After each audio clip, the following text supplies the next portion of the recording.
So hello everyone. So today naman ay pag-uusapan natin si Jose Rizal at ang impact ng kanyang mga isinulat. So Rizal is considered as a hero because of his works that aim to end colonialism and to free the mind of the Filipinos. So gusto niya na ma-realize ng mga Pilipino ang kahalagahan nila at makatulong sa pag-build ng tunay na bansa. So, dalawa sa kanyang mga famous works ay No Limitangere at El Filibusterismo. So, sa mga novels niya, hindi niya sinisisi ang Catholic religion, kundi ang mga friar. So, based on our discussion before that the church and the government ay iisa lamang, at yung mga pare na naging cause ng injustice sa society noon. So, maraming mga tao rin ang curious about sa retraction ni Rizal.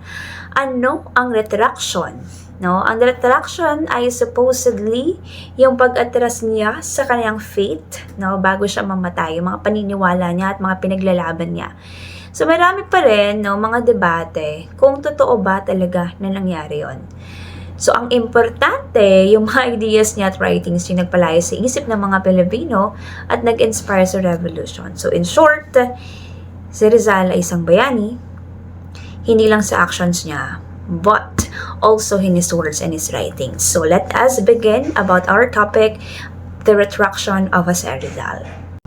So it's understandable na kung may mga writings si Rizal na nag-retract sa lahat ng mga sinabi niya laban sa mga friars and in the Catholic Church in the Philippines, pwede nitong maapektuhan yung image niya bilang revolutionary hero. So may mga sinasabing documents na umiiral, allegedly, pinirmahan daw ni Rizal, ilang hours bago siya ma-execute. So tinatawag natin itong retraction. At dito, dineclare niya na naniniwala siya sa Catholic faith at inaalis lahat ng isinulat niya laban sa simbahan or sa church. Ngayon, may mga ilang versions ng text ng retraction ni Rizal. Una, na-publish sa La Voz Española at Diario de Manila noong execution niya noong December 30, 1896.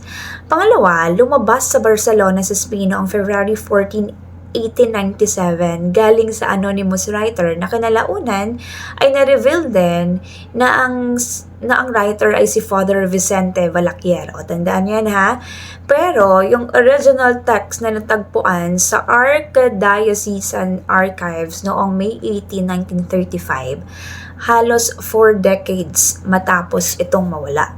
Ngayon, maraming doubts tungkol sa retraction document ni Rizal. Mainly kasi isang eyewitness lang ang nag-claim na nakita siya na sumulat nun. Yung friar or praile na si Father Vicente Balaguer.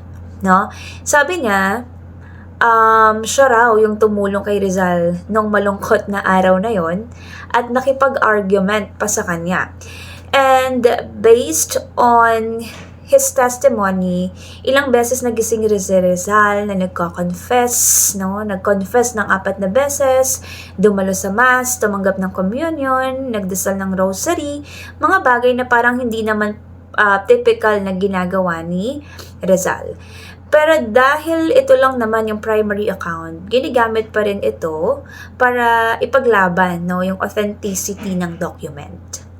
Then, meron pang isang eyewitness account na lumalabas in the previous decades sa Cuerpo de Vigilancia, collection na na-publish noong 2011 sa humigit kumulang 1,000 reports, mga 30 na tungkol kay Rizal. And 8 dito, pwedeng makatulong sa retraction controversy. Isa dito yung mga surveillance report tungkol sa last hours ni Rizal, na isinulat naman ni Federico Moreno na nagdetalye ng statement niya sa Cuerpo de Vigilancia.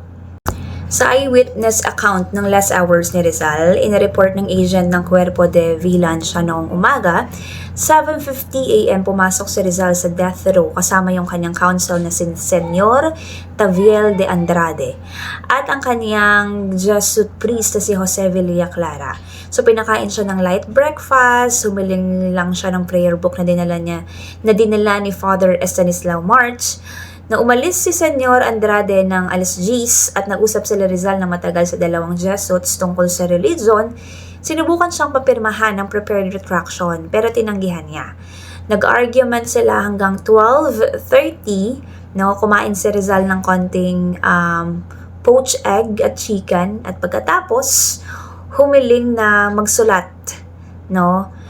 Na magsulat siya mag-isa. And then 3 p.m. pumasok si Father March sa chapel and then binigay ni Rizal yung kanyang sinulat. And this is just a retraction. Parang retraction siya eh. So agad na na-inform si Senyor Juan del Fresno, at si Senyor Maure. At pumasok sila sa death row, pinirmahan kasama ni Rizal yung documents. So mula 3 hanggang 5:30 p.m., paulit-ulit niyang binabasa yung prayer book. Nagdasal siya ng nakaluhod sa altar kasama si Father Villaclara and Father March. Binasa niya yung acts of hope, faith, and charity of prayers for the departing soul. So, alas 6 ng gabi, dumating yung kanyang nanay na si Teodora Alonso at yung mga kapatid niyang sina Lucia, Maria, Olympia, Josefa, Trinidad at Dolores. Niyakap niya and then nagpaalam siya. No? Hindi siya umiyak, walang luha. So, habang yung kanyang mother umalis na umiiyak, dala yung ilang gamit ni Rizal. So, mga alas 8 ng gabi, tinangkilik ni Rizal yung kanyang last meal. Tinola ang kanyang kinain. So, alas 9 ng gabi, bumusita muli sina Maure, March at Villaclara. At nagpahinga siya hanggang alas 4 ng umaga. Before magdasal again sa altar. And then 5 a.m. of December 30, dumating sa prison yung kanyang pinakamamahal kasama yung mga kapatid na si Pilar, pareho naka-mourning.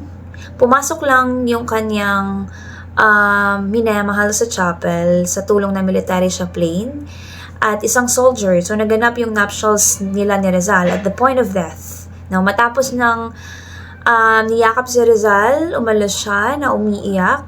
Then, nakinig si Rizal ng misa, nag-confess kay Father March at nakatanggap ng komunyon sa isa pang misa.